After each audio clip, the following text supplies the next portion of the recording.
హే మానవాస్, ఈ రోజు టాపిక్ వచ్చేసి support vector machines. Support vector machines అనేది ఒక క్లాసిఫికేషన్ అల్గోరిథం. ఇక్కడ వేరే వేరే కేటగిరీస్ లో ఉన్న డేటా పాయింట్స్ ని డివైడ్ చేయడానికి ఒక బెస్ట్ బౌండరీ లైన్ అనేది గీస్తుంది. ఈ బౌండరీ లైన్ కి డేటా పాయింట్స్ కి మధ్యలో మాక్సిమం మార్జిన్ ఉండడానికి ట్రై చేస్తుంది. ఎగ్జాంపుల్ గా రెండు పాయింట్స్ ని అనుకుందాం. ఒకటి బ్లూ కలర్ పాయింట్స్, ఇంకోటి రెడ్ కలర్ పాయింట్స్. వీటి మధ్యలో ఒక లైన్ అనేది గీస్తాం. అప్పుడే ఆ రెండు డివైడ్ అయినట్టు. ఈ లైన్ అనేది మనం ఇక్కడ బెస్ట్ బౌండరీ లైన్ అంటాం. అదే సపోర్ట్ వెక్టర్ మిషన్స్ చెప్పాలంటే దీన్ని మనం హైపర్ ప్లేన్ అనేది అంటాం. ఏవైతే డేటా పాయింట్స్ ఈ లైన్ దగ్గర ఉంటాయో వాటినే మనం ఇక్కడ సపోర్ట్ వెక్టర్స్ అనేది అంటాం.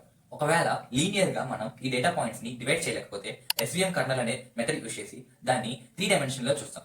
ఈ హైయర్ డైమెన్షన్ లో చూడడం వల్ల ఈ డేటా పాయింట్స్ ని ఏదో ఒక విధంగా మనం డివైడ్ చేయొచ్చు. ఎస్విఎం యూస్ చేసి మనం వేరియస్ టాస్క్ చేయొచ్చు, like span detection, image classification, ఇలాంటివన్నీ చేసుకోవచ్చు. మళ్ళీ ఎస్విఎం ఎందుకు బాగుంటుందంటే ఎస్విఎం లో మనం చిన్న డేటా సెట్స్ యూస్ చేసి కూడా కరెక్ట్ గా ప్రెడిక్ట్ చేయొచ్చు. అలాగే పెద్ద డేటా సెట్స్ యూస్ చేస్తే చాలా కరెక్ట్ గా వర్క్ చేస్తుంది.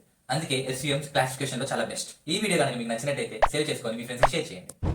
వినరా మానవా,